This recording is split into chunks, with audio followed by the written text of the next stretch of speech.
Hello students, welcome back to my YouTube channel. Today I am going to explain you the multiple choice question from your book The Literary Petals, and the name of the chapter is Border Guard, that is a poem written by Shiv K. Kumar. तो चलिए करते हैं इसके multiple choice questions. सबसे पहला जो इसमें है that is who is the poet of the poem border guards. तो इसमें हमारे पास ऑप्शंस हैं William Shakespeare, anonymous, Shiv K Kumar या P V Dhamija. The right answer is Shiv K Kumar, that is C. Next is according to poem border guards who fight and kill each other. कि जो border guard poem है उसमें एक दूसरे को कौन मारता है? Politicians, gangsters, kings of two different kingdoms या सोल्जर ऑफ नेबरिंग कंट्रीज। तो आंसर आएगा soldiers of neighbouring countries, and that is D. Next है who are like soul brothers। soul brothers यानी कि आत्मिक भाई कौन हैं? तो हमारे पास ऑप्शन है politicians of two countries, soldiers of neighboring countries, religious leaders, people of neighboring country. The right answer is B, that is soldier of neighboring countries. Next question is who gives threats and counter threats?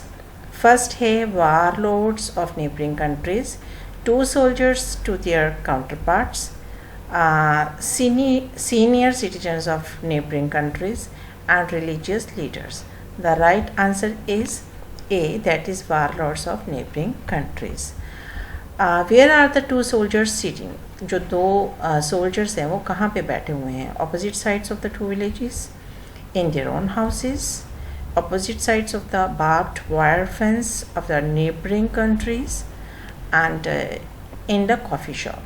तो opposite sides of the barbed wire fence of the neighboring countries कि दो soldiers कहाँ पे बैठे हुए हैं? जो neighboring country हैं उनके पास जो barbed wire है यानी कि जो उनका border area है वहाँ पे वो लोग बैठे हुए हैं। Next question is there any personal enmity between the soldiers. क्या दो जो सिपाही हैं उनके बीच में कोई आपसी वैर है? यस और नो। हमारे पास दो ही ऑप्शंस हैं तो इसका आंसर आएगा no, that is option B. क्योंकि इन दोनों में कोई भी एनिमिटी नहीं है बल्कि इन लोगों को किसने ड्यूटी सौंपी हुई है? द पावर हंग्री पॉलिटिशियंस ने और कमांडर्स ने, मिलिट्री कमांडर्स ने। Next is who have change the atmosphere with hated and violence. अभी जो पूरा का पूरा वातावरण है उसमें नफ़रत और जो हिंसा है किसने भरी है? The power hungry politicians, the presidents of neighbour countries, the warlords, the official of high status in our country. The right answer is C, that is the warlords. Next is what kind of feelings do soldiers of neighboring countries have? जो neighboring country के जो soldiers हैं जो border पे तैनात बैठे हुए हैं वो जो हैं वो किस तरह की फीलिंग्स जो हैं वो रखते हैं?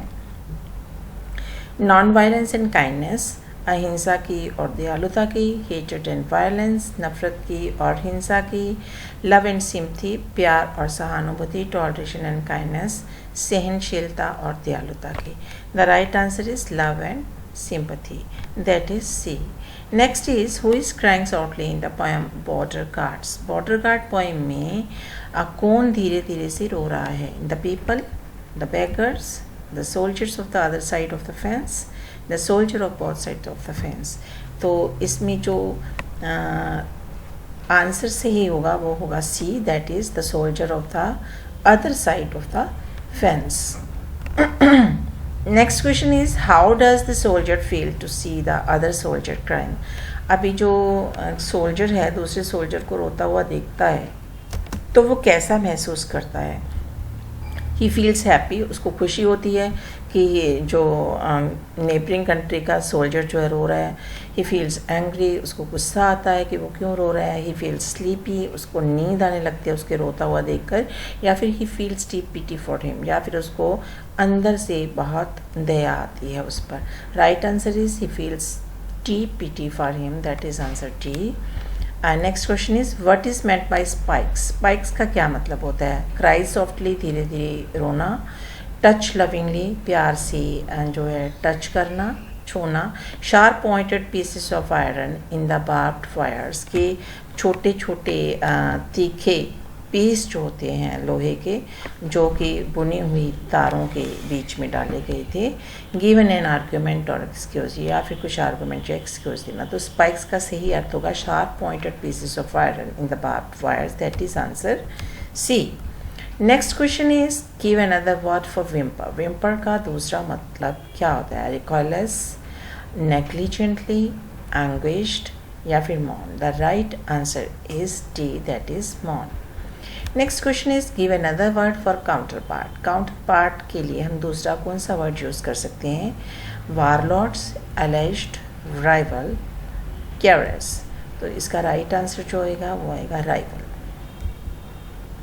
Right synonym of the word recoils. Recoils का जो सिनोनिम क्या होगा, समानार्थी क्या हो गया? Mock, confession, jerk back, legitimate. तो इसका राइट आंसर रहेगा जर्क बैक, बिकॉज जब आप गन को चलाते हैं तो ये पीछे की तरफ जो है धक्का देती है. Next is right synonym of the word anguished. Anguished का जो सिनोनिम है क्या होगा? Agony, comfort, hopelessness, enjoyment. The right answer is agony. Right. Next है find out the odd one out of the following words. ये following words जो हमारे पास 4 हैं: allege, so called, definite and suspect. तो इनमें जो allege, so called and definite का एक ही जो मतलब नहीं है.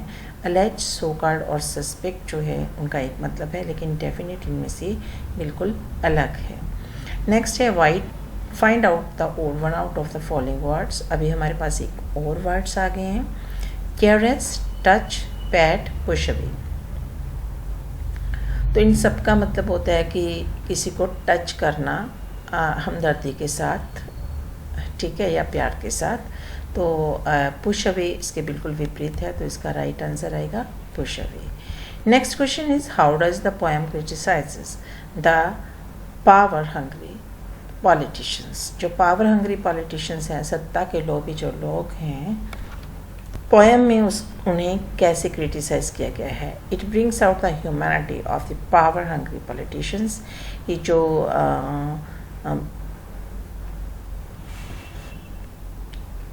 सत्ता के लोभी जो पॉलिटिशियंस होते हैं, उनकी जो ह्यूमैनिटी है उसके बारे में बताती है.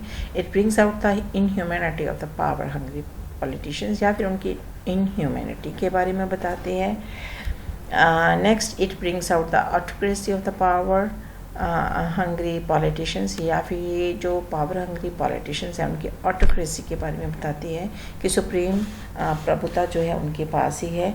It brings out the bureaucracy of power hungry politicians, या फिर ये ब्यूरोक्रेसी के बारे में बताती है. तो इसका राइट आंसर आएगा B, that is it brings out the inhumanity of the power hungry politicians. Next question is what kind of relationship exist between the two soldier. जो दो सिपाही हैं उनके बीच में रिश्ता कैसा है? एनमिटी बिटवीन द टू, दोनों में जो है दुश्मनी है. जेलस बिटवीन द टू, दोनों एक दूसरे से ईर्ष्या करते हैं. ब्रदरली रिलेशनशिप, भाईचारे की भावना है दोनों में, उस वैसा रिश्ता है. दे हेट ईच अदर, या फिर वो एक दूसरे से नफरत करती हैं. The right answer is brotherly relationship, that is answer C. Next is who are warlords. कि जो वॉरलॉर्ड्स हैं वो किन्हें कहा जाता है? The soldiers of neighbouring countries, जो पड़ोसी देश हैं उनके जो सिपाही हैं उनको वारलॉर्ड कहा जाता है. Power hungry politicians and military commanders, या फिर पावर हंगर पॉलिटिशियंस को या और मिलिट्री कमांडर्स को कहा जाता है. People of different states of India, या इंडिया के अलग अलग जो स्टेट्स हैं उनमें रहने वाले लोगों को कहा जाता है. रिलीजियस लीडर्स, या फिर रिलीजियस लीडर्स को वारलॉर्ड कहा जाता है. The right answer is power hungry politicians and military commanders. तो ये थे हमारे multiple choice questions of the poem the border guards. I hope कि आपने इस वीडियो को एंड तक देखा होगा और आपको सारे क्वेश्चन समझ भी आ गए होंगे. मिलते हैं नेक्स्ट वीडियो में एक नए टॉपिक के साथ. until then goodbye, have a nice time। और अगर आप मेरे चैनल पे फर्स्ट टाइम आ रहे हैं तो प्लीज़ इसे सब्सक्राइब करना और लाइक करना मत भूलिएगा।